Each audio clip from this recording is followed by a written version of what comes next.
bem-vindos ao canal Habeas Passa. Nós somos um lugar em que a gente conversa sobre os assuntos jurídicos da atualidade sem qualquer viés político ou ideológico. Hoje eu estou recebendo com muito prazer a doutora Isabela Ribeiro. Nós vamos falar sobre os limites da atuação do Poder Judiciário na busca pelo crime. Enquanto isso, eu vou cozinhar para a doutora Isabela Hoje não temos massa, apesar de ser o Habeas Pasta, nós nos rendemos a esse frio e eu estou fazendo um caldinho de mandioca pra gente. Quem quiser reproduzir, tá tudo na descrição do vídeo. Pessoal, a doutora Isabela, ela é formada em Direito, pós-graduada em Ciências Criminais e assessora no Tribunal de Justiça de Minas Gerais. Doutora, é um prazer te receber, viu? Prazer é todo meu. Doutora Isabela, então assim, eu não vou postergar muita pergunta não, vamos direto ao ponto. Como é que a gente pode identificar um abuso da atuação do Poder Judiciário de uma atuação mais rígida, mais firme no combate ao crime? Vamos lá. O abuso, ele vem de uma relativização de direitos. E direitos que nos são muito caros, que são base da nossa democracia. Então, quando a gente tem os sinais de abusos processuais, às vezes eles são muito confundidos, principalmente no senso comum, para massa que não tem esse letramento jurídico, como uma atuação firme. E é aí que mora o perigo. Uhum. Porque é aquilo que a gente aprende lá no início da faculdade do direito, né?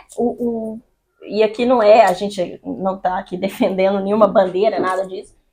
É aquilo que a gente aprende que o bandido bom é o bandido morto, até o bandido ser o nosso irmão, o nosso tio, o nosso sobrinho, enfim. Então, a atuação firme, ela primordialmente, ela está baseada numa legitimidade constitucional. Uhum. Ela é assegurar, sim, garantias, porque a todos são asseguradas garantias fundamentais dentro de um Estado democrático de direito, assegurar que se siga um procedimento, que se tenha um juiz imparcial, que se tenha um aparato estatal isento para punir a conduta desviante, né? Então, a atuação firme, ela não está ligada a um autoritarismo. A atuação firme do judiciário, ela não está ligada a uma arbitrariedade, a uma imposição, a uma justiça a qualquer custo? Não, não é isso. Exatamente. No direito, a gente fala que o direito penal, especificamente, ele é a última ratio. Ele é a última, ou seja, quando nada mais deu certo para poder coibir aquela conduta, vem o direito penal. Aí temos princípios de fragmentariedade, subsidiariedade, ou seja, ele protege, de fato, os bens jurídicos que são mais relevantes dentro da a vida, o patrimônio numa esfera extrema. Então, não é o direito, exatamente, não é o direito a qualquer custo. Então, o direito penal ainda, especificamente, ele tem que ser ainda mais a exceção. Exatamente. Sopesar mesmo do que a gente está tratando. Então, eu acho que é muito importante, assim, de cara mesmo, essa diferenciação. A atuação firme do Estado na repressão de condutas criminosas, de condutas de desviança, de condutas corruptas, ela não é a qualquer custo. Ela não é na base de suprimir direitos que são inerentes à condição humana. Uhum. Não é a condição de brasileiro só, é a condição humana, a condição de uma a dignidade da pessoa. Exatamente. Né? Doutora Isabela, uma coisa assim muito comum hoje em dia é o medo que as pessoas têm de serem réus num processo, sobretudo num processo criminal, né? Principalmente uma pessoa que é inocente. Porque, assim, o processo pode demorar muito, pode ser que você seja preso preventivamente. Então, o que a gente questiona muito atualmente é essa questão da lawfare. Ou seja, isso existe no Brasil, a utilização do processo para perseguir pessoas, a utilização do processo como uma punição? O que a doutora tem para falar sobre isso? Eu entendo que sim. O lawfare, basicamente, é uma utilização estratégica do direito. Com a finalidade de quê? Aniquilar mesmo o seu adversário. Então, assim, não pode ser confundido com a judicialização da política. Não é sobre isso. O lawfare é arma. Lawfare vem quê? Arma de guerra. É uma forma de conduzir o procedimento penal, a persecução penal, de uma forma a deslegitimar de uma forma muito eficiente o seu adversário, o seu oponente político. Emblemático. Lava Jato. A Lava Jato foi muito questionada na medida em que houve, né, fazendo aqui um gancho com o que a gente estava dizendo antes, na medida em que houve dentro da persecução penal ali, porque a persecução penal ela não começa com a ação judicial, não. Tem toda uma fase inquisitorial pré-processual ali. Vazamentos indevidos de informações, não necessariamente sem querer, né? Muitas vezes querendo mesmo, estrategicamente. Supressão de garantias, condução coercitiva de testemunhas. A condução coercitiva de testemunhas, ela não é a primeira opção, ela é a última. E aí, com a justificativa de já conduzir assim para evitar tumulto. E assim, então, o lawfare não é a utilização de regras que não sejam corretas, morais, éticas. Ela é se valer do aparato já existente, do aparato jurídico já existente, de uma forma a fazer, encaminhar a persecução penal para um interesse específico. Tá. Agora, a questão do Alexandre de Moraes com os casos das redes sociais, com as big techs. Houve ali no caso do Twitter, né, que não é Twitter, é X agora, não sei como não tem essa fixação de multas de forma a coibir recursos em último grau,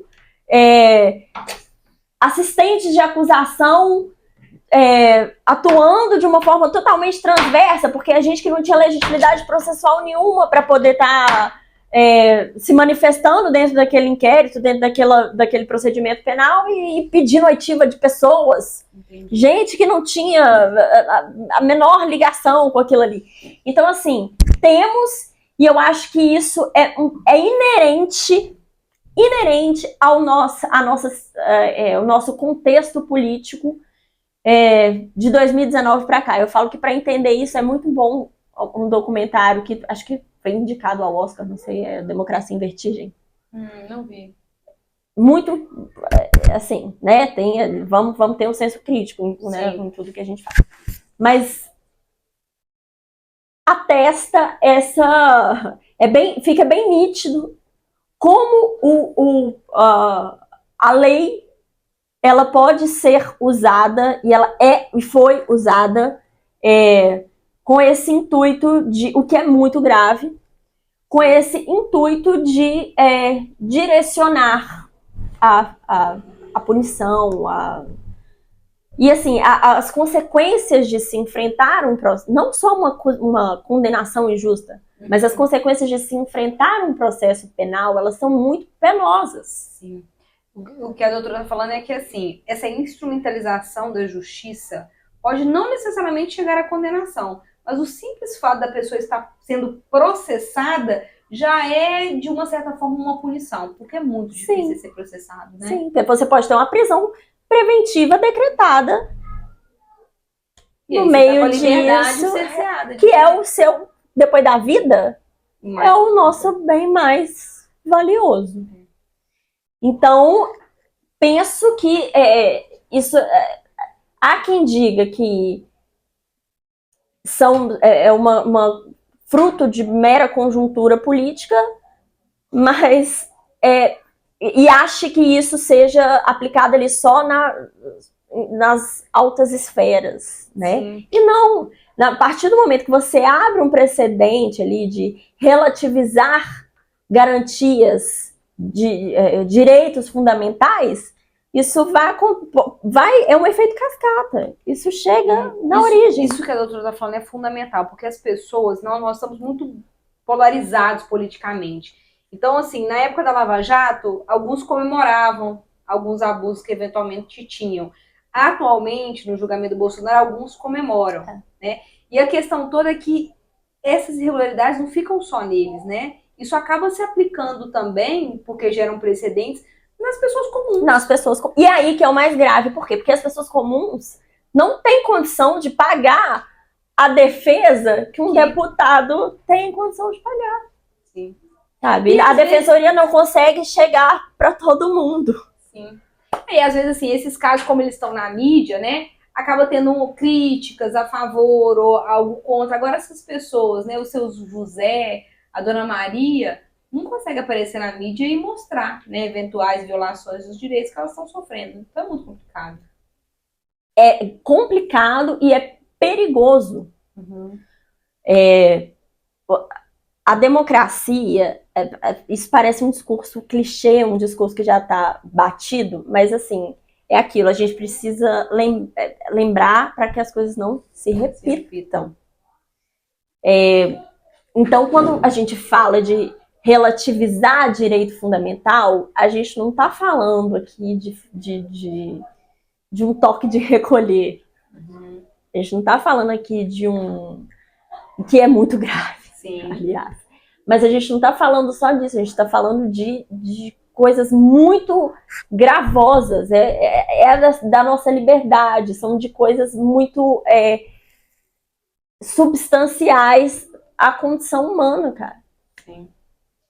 Então, quando a gente fala de assegurar um processo justo, um juiz imparcial, uma aplicação limpa da lei, a gente não está aqui falando de uma coisa pro forma, de uma coisa só para constar, só para ter um processo bonito. Não, a gente está falando aqui como uma coisa que é determinante à proteção da nossa vida. Porque ninguém imagina que vai responder por um processo criminal, né? Mas no dia que responde, você quer suas garantias asseguradas. Exatamente. Doutora, uma outra pergunta que eu queria te fazer é com relação à atuação da mídia. Como que a mídia ela pode contribuir para essa instrumentalização da justiça? É uma questão de massificação e manipulação mesmo de um discurso. Uhum. Como a gente vinha falando antes, o senso comum ele não tem um letramento, ele não tem um conhecimento profundo acerca do que é um processo. Quais são todas as garantias? Exatamente. Do devido processo legal. Então, quando a mídia traz pronto um discurso de maniqueísta, de bom e mal, de culpado E é tão sofisticado, eu tô pensando aqui, assim, às vezes a mídia, ela tem um cuidado de falar que ele é um investigado, ela tem um cuidado de falar que ele é denunciado, mas ele expõe inteiramente a denúncia do Ministério Público, por exemplo. Então a pessoa que está ouvindo, ela não sabe que aquilo ali é uma mera denúncia, que não há uma condenação ainda, que não houve apreciação. Ela toma aquilo como verdade. Exatamente. E a gente tem uma tendência natural, nós humanos temos uma tendência natural a confirmar aquilo que a gente já acredita. Uhum. Aquilo que a gente já acredita. E eu tô falando do julgador em último, do juiz mesmo. Sim. Então isso acaba por contaminar, porque aí o julgador ele já tá numa condição de atender a um clamor social. Uhum. E isso faz diferença. Claro. Isso faz toda a diferença. Somos humanos. O juiz ele não é uma figura isolada de tudo que está acontecendo. O juiz ele não é um mero espectador que não tem ali dentro dele convicções próprias. Então é muito... A mídia, nesse sentido, tanto que a gente tem muito debate sobre isso. Mas acho que uma coisa que a gente sempre fala é o caso do goleiro Bruno, por exemplo. De ter mesmo culpados eleitos previamente, sem o respeito ao devido processo legal, sem o respeito às garantias que são inerentes à condição de uma pessoa que está sendo processada. Por quê, gente? O que está ali na nossa Constituição é: todo mundo é inocente até que é presunção de inocência, não é presunção de culpabilidade. E aí, neste caso, o que acontece na prática, o que a mídia tem o poder, principalmente hoje, em era de rede social, que o negócio tomou uma proporção muito diferente, muito maior, é a presunção de culpabilidade. Doutora Isabela, interessante a doutora falar sobre isso, porque eu recebi uma convidada aqui que atua no Tribunal do Júri, e ela comentou como que é difícil atuar em situações em que a mídia já veicula diversas informações de como que se deu o homicídio, de quem que era o autor. Então ela comentou que quando ela chega no Tribunal do Júri, a pessoa já está condenada antes mesmo da defesa falar, né?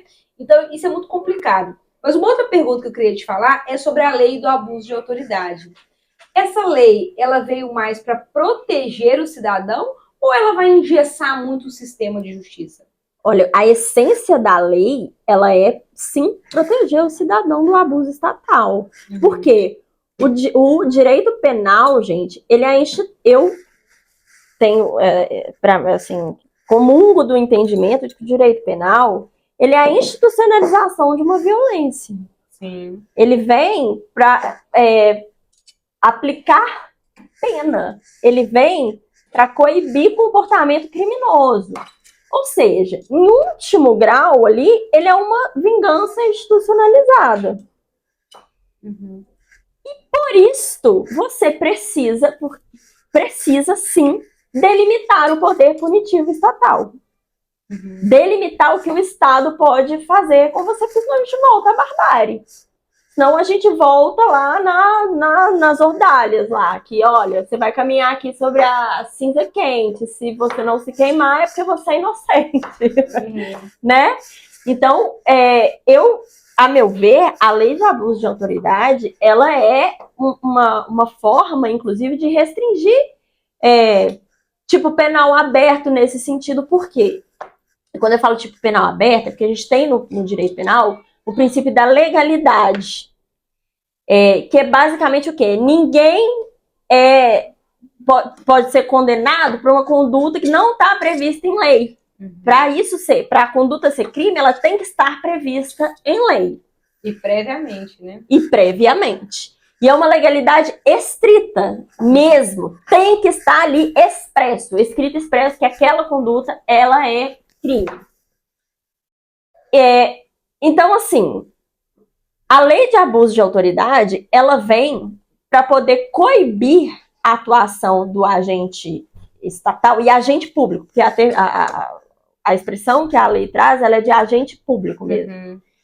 Então, não necessariamente só o juiz, pode ser os investigadores, polícia. A polícia. E há quem diga, a meu ver, de uma forma muito equivocada, que a lei de abuso de autoridade, ela é para dificultar a vida do policial de não ser violento com vagabundo. Muito lamentável, a meu ver. Não é exatamente isso. Que a lei prevê especificamente que tem que ter ali o tal do especial fim de agir, né? Ou seja, não é qualquer conduta do agente estatal que vai ser punida em razão da lei de abuso de autoridade. Então, a meu ver, isso aqui, eu comungo deste entendimento de que a lei de abuso de autoridade, ela é sim um grande avanço. Ela não representa, no nosso ordenamento jurídico, uma forma de engessar a atuação do poder público na persecução penal, especificamente. Claro que ela prevê ali para outras coisas também, né? Mas para outras áreas, mas a gente está aqui focando mais na persecução penal mesmo. E há críticas, porque ela veio num contexto mesmo ali da Operação Lava Jato, que a gente já vinha falando disso. Então, vieram críticas como, não, é uma vingança, essa lei vê como uma forma de vingança, uma forma de tentar parar a Operação Lava Jato, de tentar parar a punição da corrupção, de dificultar a atuação dos agentes públicos na limpeza da corrupção no nosso país. E cabe mesmo esse tipo de crítica, porque a atividade do legislador, ela isso é assim, viciada muitas vezes mesmo, né, por interesse, muitas vezes não, né, complicado, assim, essa discussão é outra, assim, já dá outro pano para manga. Mas eu entendi, que a doutora está falando o seguinte, às vezes realmente o Poder Legislativo faz uma lei que é contrária ao cidadão em benefício próprio. Sim, o tempo inteiro. Então entendi o que a doutora falou. O tempo inteiro. Inclusive, recentemente, eles estão tentando revogar a lei da ficha limpa, que é um tremendo absurdo. Que é um tremendo absurdo.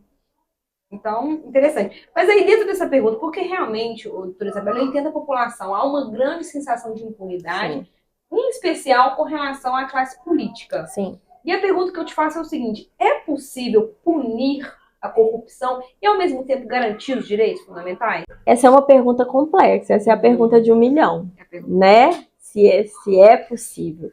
Porque, para além da aplicação da lei, ela não pode ser confundida com a punição in natura, né? São coisas muito distintas. A punição, a coibir a corrupção, para mim, está muito mais ligada a garantir, de fato, uma condição, passa por uma questão cultural, por tudo, de início, assim. Está muito mais ligada, para mim, a uma reforma de mentalidade mesmo, sabe? E não, sim, de garantir os direitos básicos das pessoas, de garantir uma atuação estatal eficiente na garantia dos direitos básicos, dos direitos fundamentais. A meu ver, assim, eu compartilho do entendimento de que o recrudescimento da aplicação de pena, da persecução penal, ela não é o caminho para uma limpeza moral, que é o que a gente espera. Porque, de fato, nós estamos numa situação de total descrédito, de total desacreditar nos nossos governantes e na própria democracia. Mas isso está muito ligado, isso é muito mais profundo do que parece ser. A punição, por si só, o que mais não é eficiente. Eu entendo que não é a forma eficiente de você mudar toda uma cultura, de mudar todo um aparato, toda uma forma de conduzir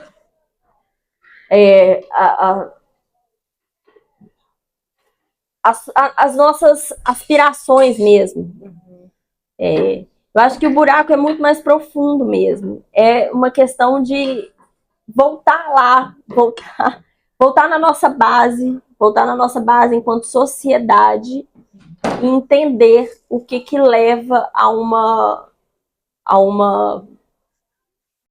conduta de prejudicar milhões em detrimento de interesses próprios. Assim. Eu não vejo o direito... Eu acho que o direito penal, ele não creio que tem que se abolir, que tenha que se administrativizar todo o direito penal, mas eu não acredito no direito penal como ferramenta de modificação social.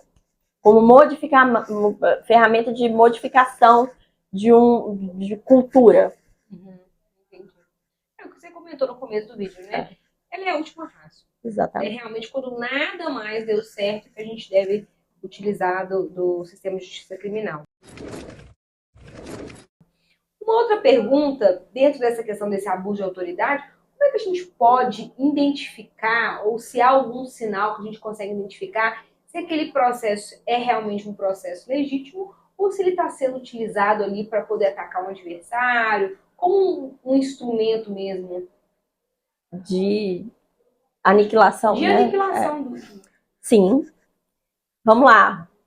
Aí a gente volta naquilo que a gente já havia dito, né? De supressão de garantias, de supressão de ritos, de supressão do devido processo legal, que é o quê? O caminho que o processo tem que percorrer dentro de regras pré-estabelecidas, não mudar as regras no meio do jogo. Então, vamos lá, vamos de exemplo prático aqui.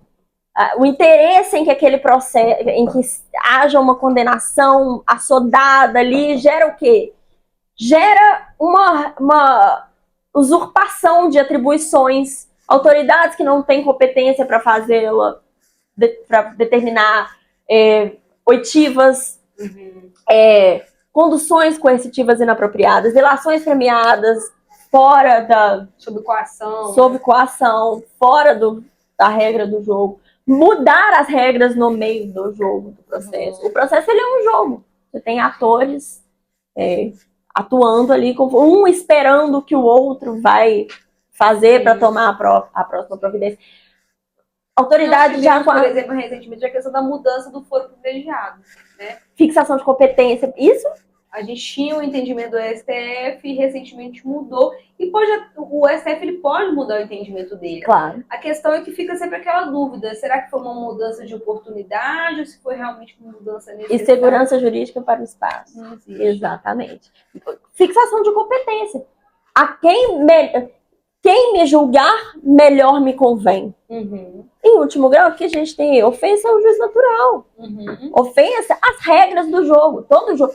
Você não entra num jogo de futebol, você não entra numa competição de futebol e depois vê como é que vai ficar ali, e depois que a partida já está no meio, você descobre quem é o árbitro que vai apitar aquele jogo. Não! As coisas são pré-determinadas justamente para que se garanta o quê? Uma competitividade dentro do futebol e o quê? Assegurar garantias constitucionais num processo.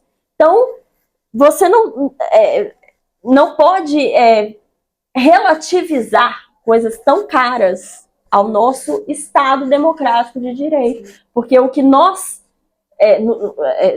o que eu entendo em último grau é que essa aplicação, essa subversão das regras de uma forma leviana, de uma forma a aproveitar mesmo a si próprio, né, que essa confusão aí do público com o privado, ela põe em risco toda a nossa organização social mesmo. Tudo aquilo que a gente demorou muito tempo para conquistar, que é fruto de uma luta muito, muito dura. Eu adorei esse exemplo do futebol porque fica muito claro, né? Só retomando aqui a ideia. O direito penal ele é a última ratio.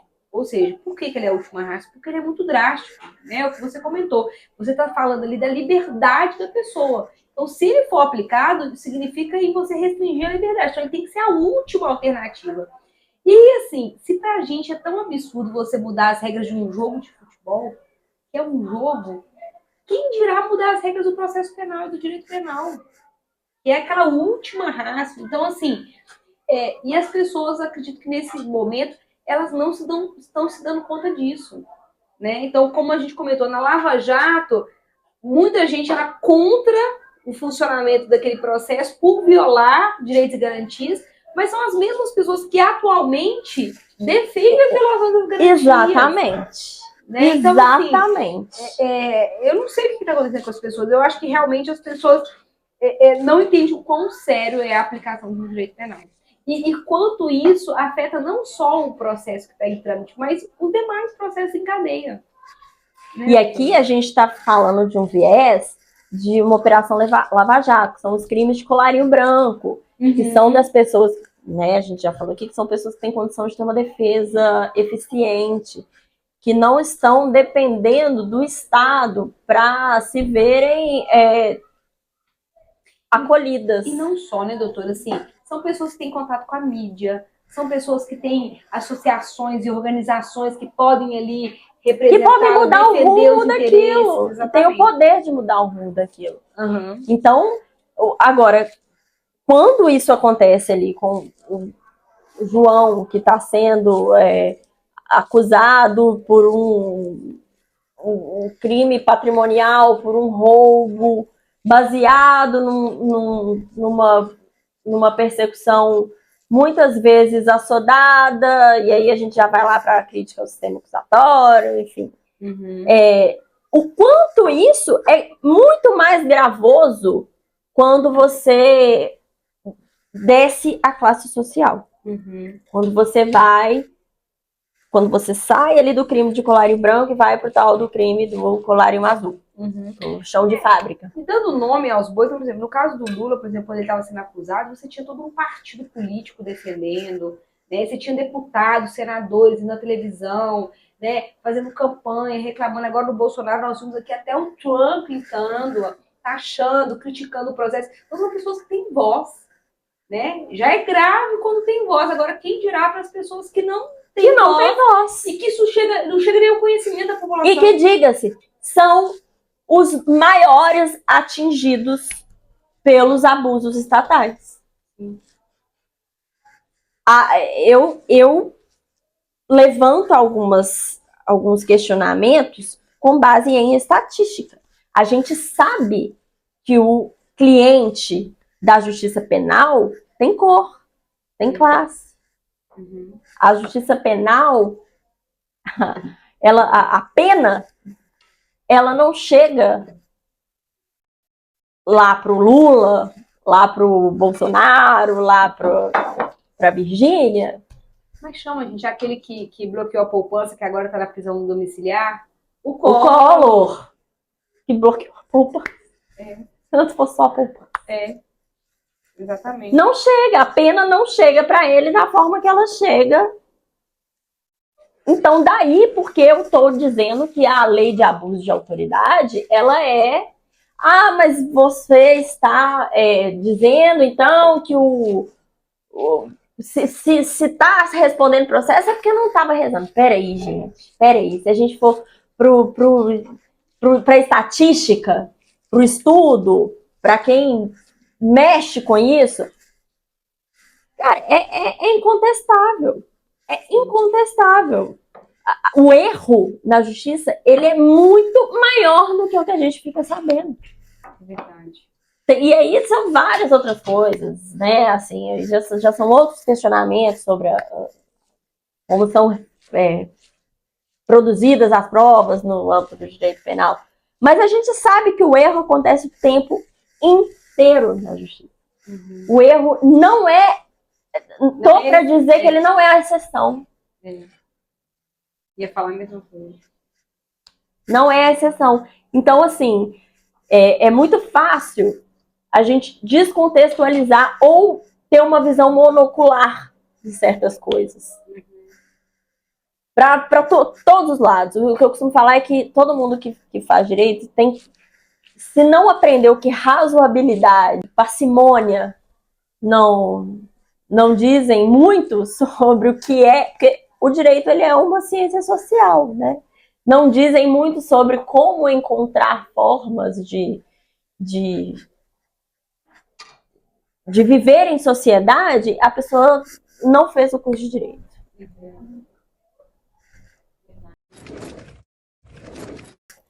Doutora Isabela, eu te agradeço mais uma vez, viu, por ter vindo, pela disponibilidade. Achei que foi muito esclarecedor, eu acho que a sociedade precisa dessa reflexão. Eu queria deixar as câmeras para você, se você quiser deixar um recado final, onde as pessoas podem te acompanhar, te seguir, fica à vontade.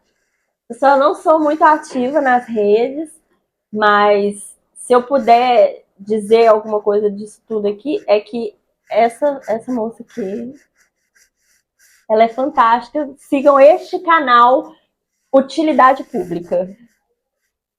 Obrigada, doutora Isabela. Pessoal, vocês que nos acompanharam até aqui, eu agradeço. Comenta aí qual que é a parte que mais te impactou, se você concorda. Compartilhe com quem você acha que precisa de ter acesso a esse conteúdo. E eu agradeço muito. Doutora, mais uma vez, muito obrigada, Eu que agradeço. Até a próxima oportunidade, pessoal. Tchau, tchau.